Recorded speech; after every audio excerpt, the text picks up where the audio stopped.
Communications Foundation for Asia is confident that they can manage visitor influx.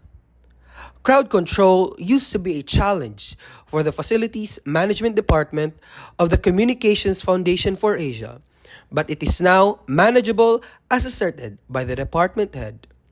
The CFA regularly hosts over 100 visitors, especially during TV show filming.